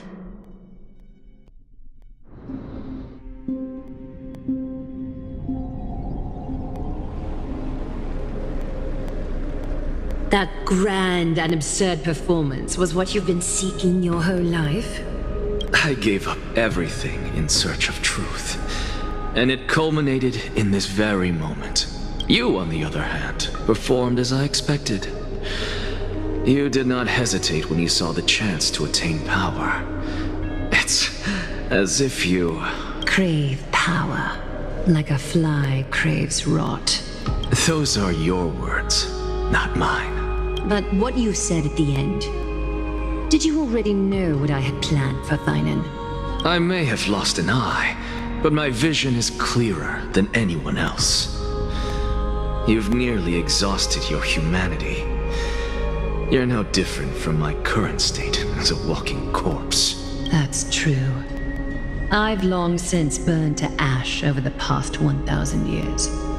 Only he is capable of unleashing a raging fire that rivals our final great enemy, Aquila. So, this is our last chance. How about we let go of the bad blood between us? May I resonate with your core flame, Aglaya? Please do. That's impossible. To persist with your soul thinned to such an extent. You're insane. Just as you fight to lug your corpse onward to complete your unfinished goals, I have my own reasons for doing this. Until Thynon grows into his position as the prophesied leader, I must continue to lead everyone on the flame chase journey. I must keep inching forward, even if only as an empty shell. I've long predicted this was the case, but I didn't think you'd already lost so much. How ironic. We would have avoided so many misunderstandings if you and I had just spoken this candidly before. But casting aside our ideological differences, there is one thing you and I agree on. Thynon. Yes. He was born to be a hero. He understands the hearts of the people, and I can confidently say he is a far better leader than you. Only he is capable of fulfilling your mission. Sadly, he is a man cursed by Nestia. But by my estimates, his horribly elaborate sense of style should not impede Era Nova. Congratulations are in order. We found common ground at the very end of our destined paths. When you put it that way, it makes me want to take back what I said. Aglaya, we're back! Come welcome our great hero reborn from the ashes. I hope he didn't hear your earlier assessment. It wouldn't be the first time I criticized him. A man should be aware of his own shortcomings.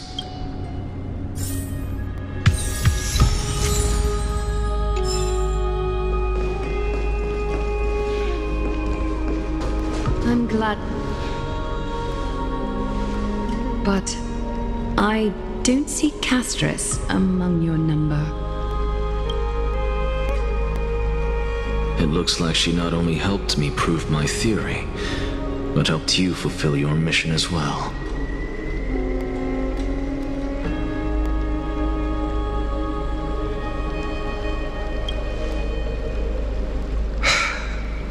I agree.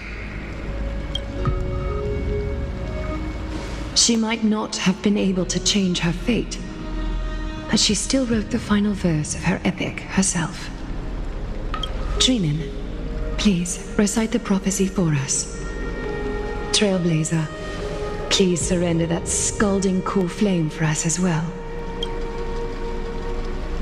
You are the only life she ever saved by her own hand in her 1,000 years on this earth. I believe no one is more qualified for this noble task.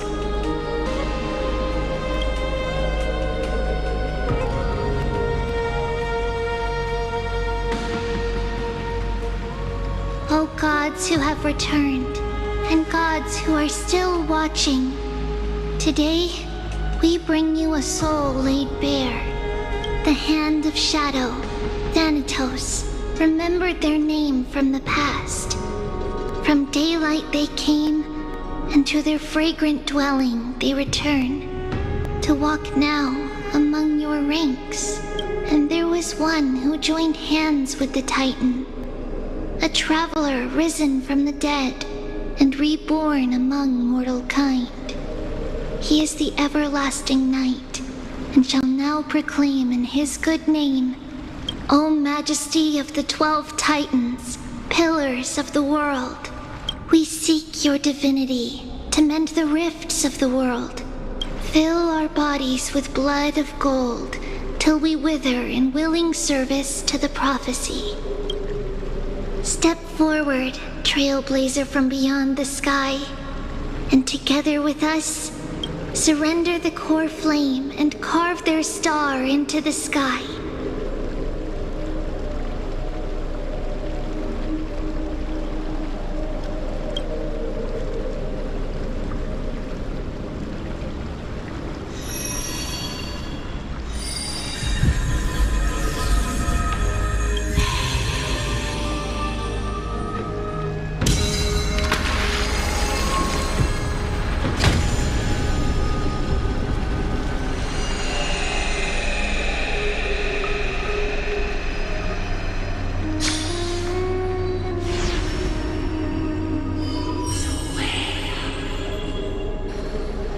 Constellation for death. For life and death, to be more precise.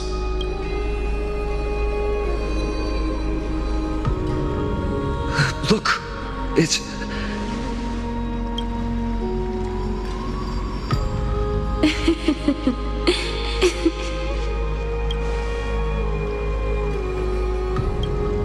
No, it's only a divine echo. I think she's here for the trial.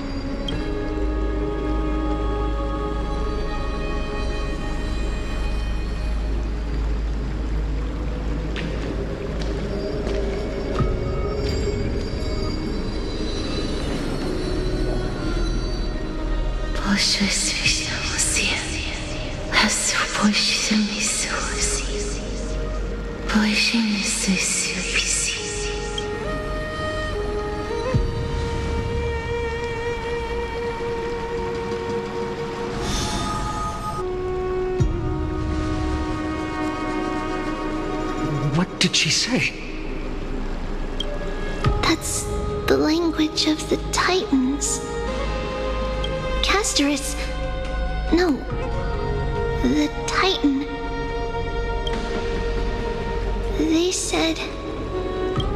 I have illuminated the cold shadow of death. Onwards. For your path to the future is bright and its flame eternal.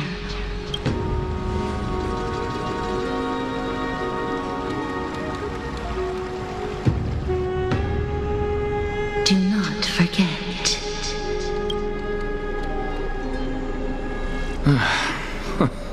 She made quite a scene. I suppose it's my turn now. I won't stop you. Professor, you... What's with that look? You were present. So, let's get this execution over with. We wouldn't want to bring shame to Akuma's divine laws or keep me from creating a new world. You never change, do you, Professor? I don't understand. If your theory is correct, you'll lose all memories of your past life once you become a Titan. So what's the point of becoming a god? Of course there's a point. Even if I forget who I am, I'll still have my brilliant mind. It goes without saying, I'll find a way to retrieve memories of my past life. Besides, I still have you, don't I? I still don't really understand what you said during the assembly. Even if it were true, things reforged from memory could never be the same as the original anyway. Then allow me to tell you right now that you're wrong. What exactly are we? My answer is that the Chrysos heirs are the future Titans and vice versa. Of course, this answer only applies to us. So, what are we when it comes to regular mortals? The very essence of the world, our souls, are tiny invisible seeds that hold records of each person's memories of the world. And we are the buds that sprout from these seeds to grow into great trees. Is that what new sporism means? Correct. Once our physical bodies are born, we become new extensions of the world. From there, we plant our seeds into someone's memories and then scatter them into the hearts of countless people in the future. Just as seeds are affected by their environment, so too will our appearances differ across memories. But the partial memories we carry will always be the same, because that is just how the world is. To destroy our very existence, one must destroy the world itself. But we have someone who will still live on with his perfect memory. That person is you, child of Kefali. This is what it means to be the world-bearing Titan. So, carry everything of this world and live on. Don't disappoint those most precious to you. Don't disappoint Lady Goldweaver, and especially, don't bring dishonor to my theory. Anaxa, I swear to you, I'll lead everyone to our reunion in the new world. Good. That is all I have to say. Farewell, everyone. May we meet again in the next life. Farewell, great performer. May Circes safeguard your thoughts. Are you satisfied, Honorable Titan? Very. I hereby swear I have borne witness. Anaxagoras of the New Sporists and the Grove of Epiphany has successfully overcome the trial of reason. Thus, I shall confer upon you these words. You shall transcend the peaks of purity and return to corruption and hardship. Oh, so that's a god's prophecy. It sounds like you just rephrased my past, present, and future. Oh, Circes. Is that all you've got? Well, you've already transcended the peaks of purity, and you were never the type to give me any leeway. That is true. But I do still have one question. I knew it. What is it? Maybe we're thinking of the same thing.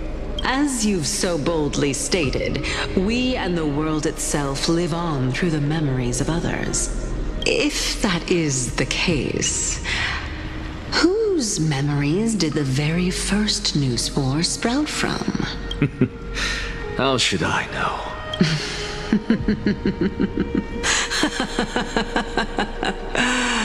Oh my. But since we are both equally curious, we should allow the children of humanity who come after us to investigate in our stead.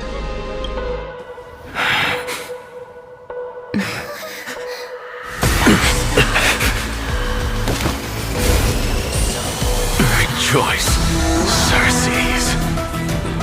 I sow the seeds of suspicion in the new world with your soul! And now, the objective is complete. That is all.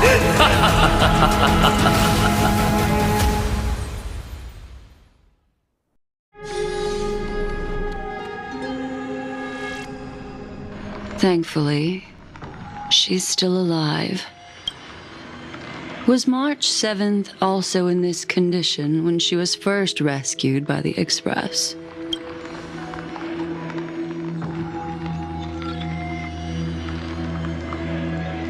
But she still woke up naturally. Looking on the bright side, that might happen this time as well.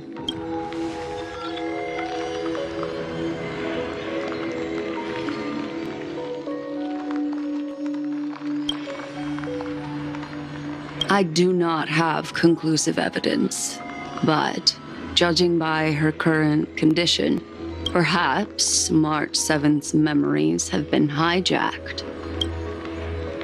Think about it, Miss Himiko. What will happen when someone loses their ability to remember?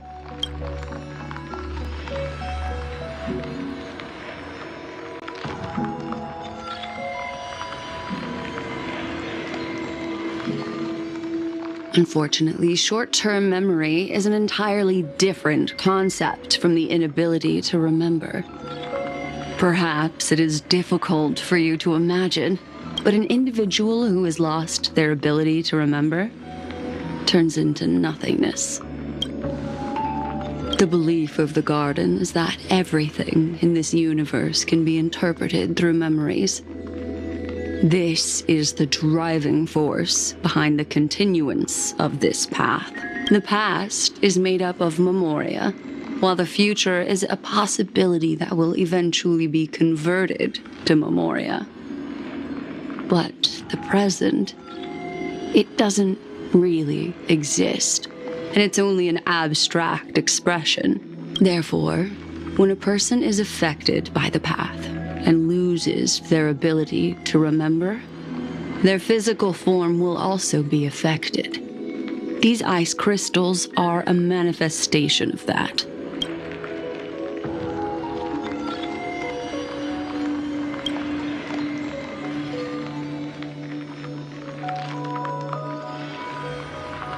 Is Miss Himiko suspicious of me? In other words, now is the time for me to prove my innocence. That's not a problem, of course. The true reason behind my intentions is that Amphorius holds special significance. For some memo keepers of the Garden with extremist views, it is a perfect example. A world that can only be seen through the Garden's mirror means that memo keepers have the right to keep the world in their private collection. If those pathstriders of remembrance were to uncover the secrets of Amphorius first, they might unleash their wild ambitions and remodel more worlds into a similar form.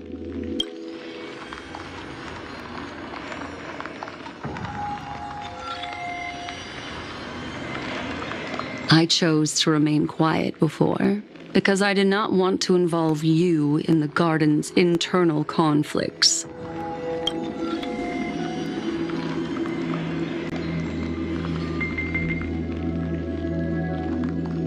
You can be even bolder with your guesses. The people that I'm talking about, they aren't just individuals.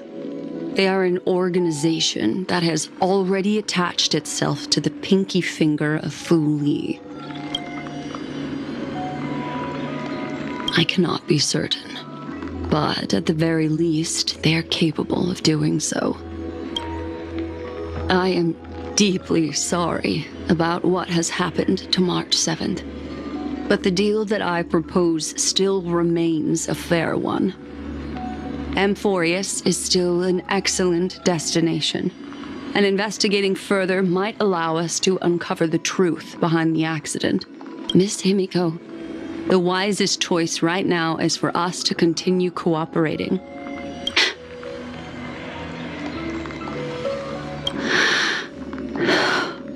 Let me take back a part of what I said just now, Miss Himiko. Although we indeed struck a deal, it seems like I have involved you in some unforeseen danger. Please accept my deepest apologies. It's Fu Li. Their gaze has just swept across Amphorius.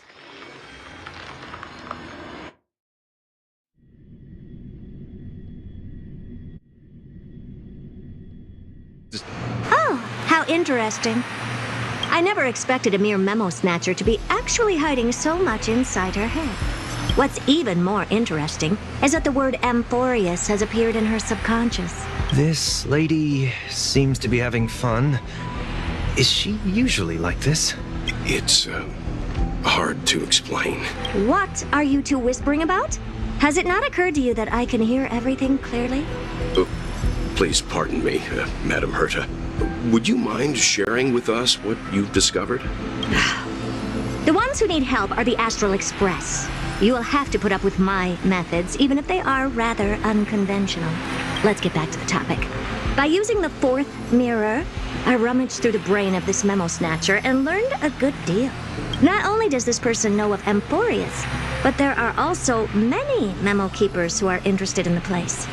I searched through her consciousness and found the following terms: the Eternal Land, the Rejected Land, and the private collection of the Garden of Recollection. It seems like Miss Black Swan is indeed hiding some things from us. Since I'm not able to find any useful clues from the outside, why don't I personally visit this mysterious Amphorius? You're planning to head to Amphorius yourself? Yes, but not in the flesh like you all foolishly did. See these Herta mirrors?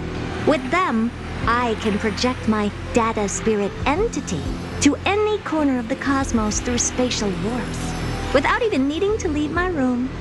But of course, these corners of the cosmos must be within the coverage zone of inter-astral peace communications. After all, this is collaborative technology. I see. You do seem like the more indoor type. Although that star zone is not within the network of the IPC, the Express itself can serve as a signal station. Come, give me the astral chart coordinates, then sit back and enjoy the show.